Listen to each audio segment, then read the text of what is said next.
Hello Year 12, good morning and welcome to this short video lesson which is going to look at exploring multimodal texts. For this video lesson we are going to explore texts that combine visual and written modes of communication, and this is focused on Paris. After the video lesson I'd like you to annotate the two mainly multimodal texts in the Paris anthology, which are French Milk by Lucy Knisley and Not for Parents Paris. So watch the video lesson, pause and take notes as required, and then look at French Milk and Not for Parents Paris and see how you can apply the ideas in this video lesson to those two texts. As I said, multimodal texts. In this lesson we are thinking about texts that combine visual and written modes of communication, so pictures and writing, but there are also other kinds of multimodal text. The Rick Steves Walking Tour is kind of a mixed audio and written text, and also obviously spoken texts have a different mode as well. Let's think about what we mean when we say different modes. Well, modes are ways of communicating, and the two main linguistic modes are spoken and written language, but linguistic modes of communicating, i.e. speech and writing, are also influenced by other aspects to a text, and those aspects could be visual, they could be auditory, they could be oral. So having a think here about the opera or drama, for example. All of you will have studied drama like Blood Brothers. Blood Brothers language is only really one mode of communication in Blood Brothers. The aspects of stage design there are obviously visual. The music, well, that's not language, but that conveys a lot of meaning. So there's auditory communication of meaning as well. There's also of gesture and physical action conveying meaning. So a good example, a drama text of a text that really combines many modes together. The texts that we'll be looking at are, of course, more simple. They're just pictures and words. So this really comes from the study of semiotics, which is a branch of, I suppose, philosophical or textual criticism, really, that was very popular in the 20th century. And semiotics basically interprets meaning in terms of signs and communication as signs. Is what semiotics really means. It's the study of signs.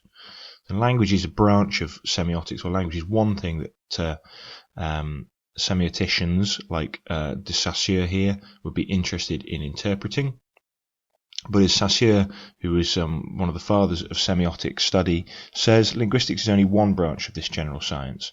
So whilst language is a way of encoding meaning so that it can be communicated, there are many other forms of encoding meaning in ways that it can be communicated, and the other modes have their own ways of doing it. So, there are, I guess, music could be interpreted as using signs. The example here, which is not from it's not a screenshot from my phone, but a fairly detailed conversation going on here, purely in emoji. As you can see, signs, images can communicate a lot, and there's obviously a relationship between language and signs, which leads us to graphology, and that is the language level on your course which analyzes the appearance of texts on a page. So because we are students of language, we are really interested in the interplay between the language and the visual features, and that's really what mixed modal texts do. They have an interplay between linguistic communication and non-linguistic communication. So one key distinction for us to think about in graphology is typography and orthography, where typography will be looking at the way that text is presented, so text styles, fonts, lettering, and orthography is more like conventions in spelling, grammar, and punctuation. There's a really useful blog link at the bottom there If you can type all that out, or perhaps I will send you the link. I'll try and remember to send the link in the summary. That is the English A-level English blog. There is a very useful resource actually, and although that's a post from back in 2016, it gives a really useful overview of how graphology can be useful for A-level students. I like to think of graphology as a kind of visual register. You'll know that languages have their own distinctive, different uses of language have their own distinctive tone or register, and that can be conceived of in terms of how formal or informal it is, but also there's more to it than that. There are registers associated with particular situations, particular contexts. To give you an example of what I mean, the next slide I changed the visual register, and we have a very different, I think, visual register if we present the slides like that. So I hope those two slides, or the difference between those two slides, helps to illustrate this idea of a visual register. Just like language can have different tones, so can, of course, the visual aspects, and that works in conjunction with language. And you can see I've got some orthographical unique features here, in that I've capitalized graphology in the title here, which gives us a certain seriousness, writing about graphology. So this slide seems much more formal, it seems much more straight and consistent. It is much more serious. The wood gives it a traditional feel. Obviously, there is a particular convention in the previous slide being used, in that it's using comic conventions. Things are slightly offbeat and unbalanced. Text has a handwritten appearance, as opposed to a printed formal appearance. All aspects of graphology that we can interpret. There are other graphological elements that can work in conjunction with language, and we can talk about colour, logos, pictures, perspectives, particularly where there are images like photographs or drawings that actually have a particular perspective. Ideas about positioning and layout on the page, and use of space. This is actually really important. I think we talk about foregrounding and backgrounding in language. Well, actually, in graphology, the positioning and the use of space is a method to foreground, and often the visual elements of a text will do that foregrounding, and the language will be doing something similar. So there'll be a relationship between the language used and the use of image that can be interpreted. Just to be very clear, do not ever attempt an essay on text design. I don't know, that might be appropriate in a media studies A-level or in a graphic design qualification, but we do have to focus on language, and in some ways graphology is a kind of a complementary language level, in that it works well when we use it to enhance our analysis of other aspects of language. So, for example, if we were examining the grammar or the lexis in a text, we might be able to look to graphology to make a point about how these two features were working in unison together. I would be very cautious about writing only about graphology, purely because if you write an analytical paragraph on the connotations of particular colours, you aren't really analysing language.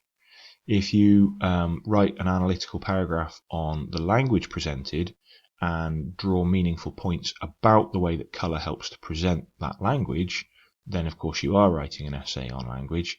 Just be careful not to fall into the trap of only analysing the design and failing to take into account the actual language, which is what we're interested in.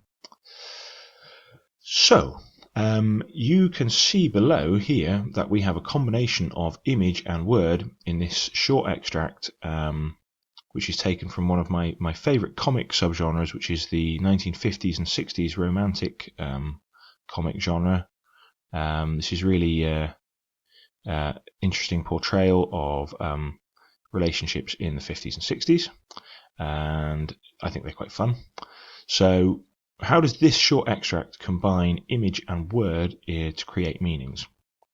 Now, as you analyse here, you need to consider aspects like the setting, the representation of thought and narrative device, the way the text is presented, and the way that the text is presented in a way that corresponds to what you see visually, i.e. how the images and the words are working together.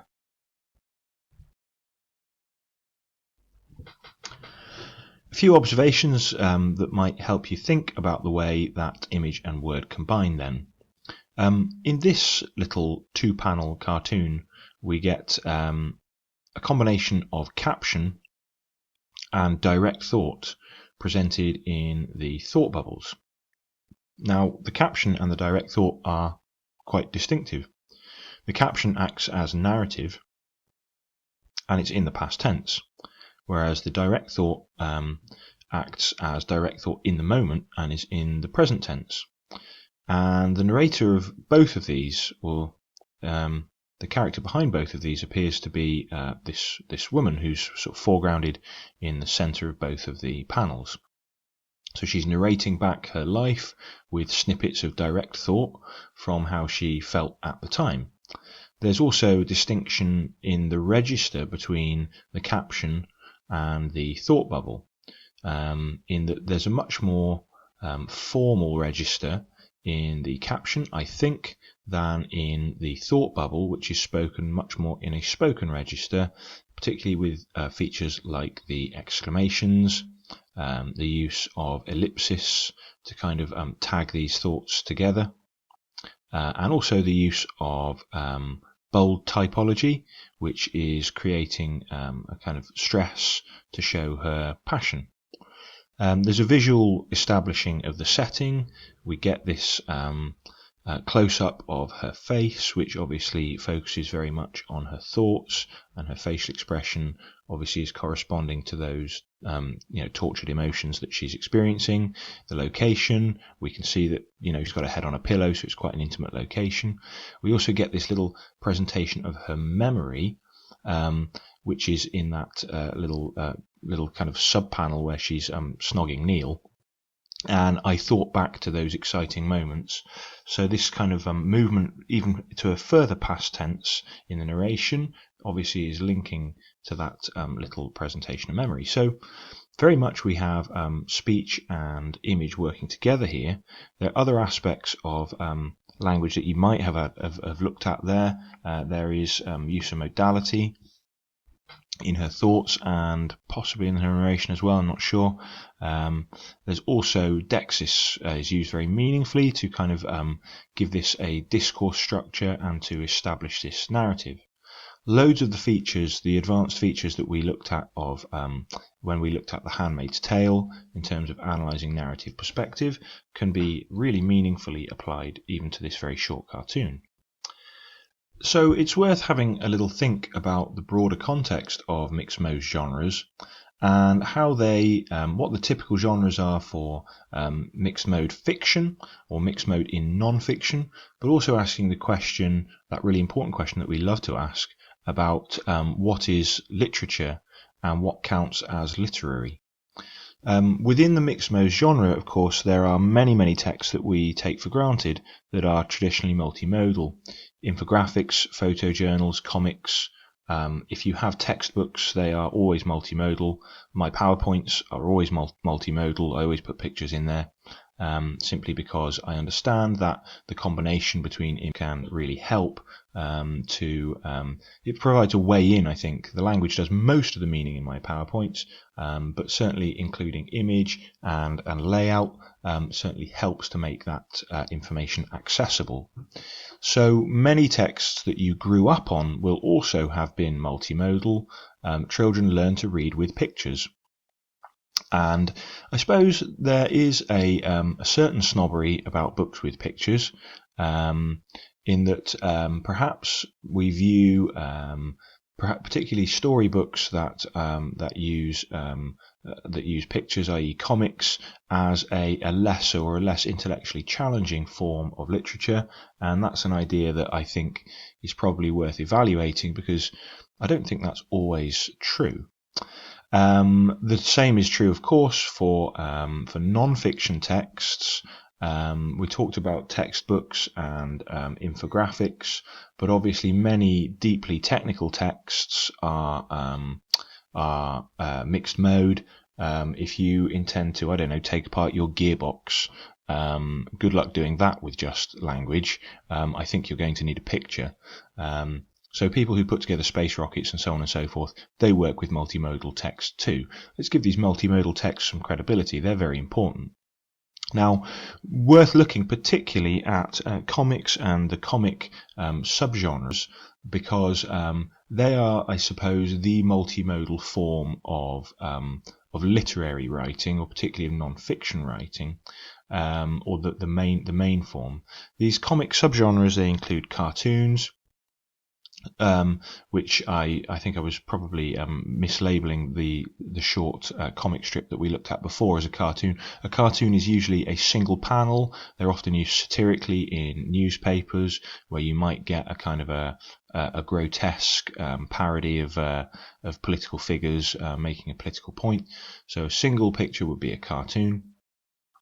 Comic strips, often in newspapers or magazines, usually a short sequence of panels, like 3 short panels with some kind of narrative development and a little joke or a little point to it, something funny. If you've ever done Peanuts by Charles Schulz, or Calvin and Hobbes, which is a really good one that I really enjoy. Comic magazines, you may know where your Marvel films have come from, so Iron Man, Captain America, etc. Of course, this is the Marvel and DC comic universe, and particularly as we'll study when we look at French Milk, the French have got their own very strong tradition of comic magazines. But finally, we have the graphic novel, and I think this is a more recent development within the genre, within the comic genre. The graphic novel is a much more serious work that I think is what happens when comics push towards literature. And I think that we really should seriously consider some of these graphic novels as great literature.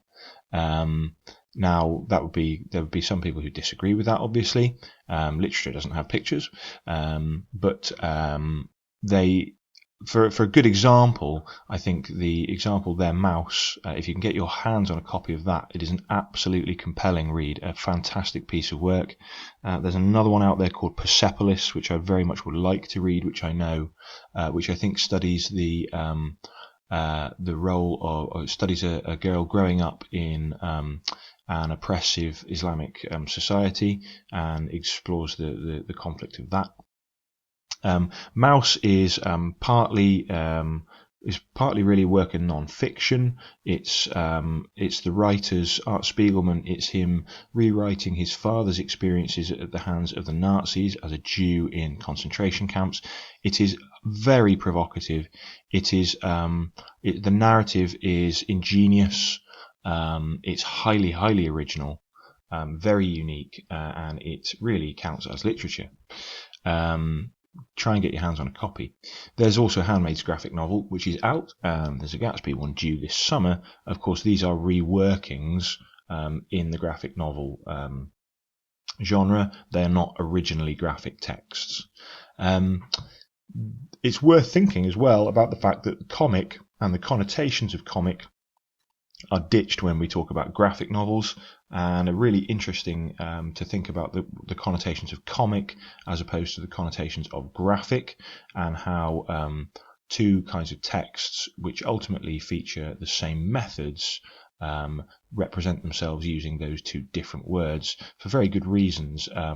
Graphic novels are quite serious pieces of work. Going backwards. So, to summarise then, multimodal texts are texts conveying meanings through a combination of visual and linguistic modes. And the study of layout in written text is called graphology. The two key concepts within graphology are typology, the study of the text, and orthography, which is the study of written conventions. We can analyse the way that graphological aspects interplay with language to create meaning, and we must be cautious not to end up writing essays entirely on colour or layout, because they wouldn't credit very well unless we consider the way that that works with language. Texts within the comic genre have got their own typological, orthographical and discoursal features, and we looked at some of those when we analysed our little 2-panel cartoon. We've also considered multimodal texts and how they fit in to different genres of writing. Right, I hope that's been useful for you. Finally, I would like you to have a look at French Milk and Not for Parents, the two mainly multimodal texts in your Paris anthology, and I would like you to, as best you can, apply your annotation and analysis using the language levels to those two texts, and I will later in a week or so publish up some of my own annotations and reflections on those texts. Right, thanks for your focus, have a good week and see you later.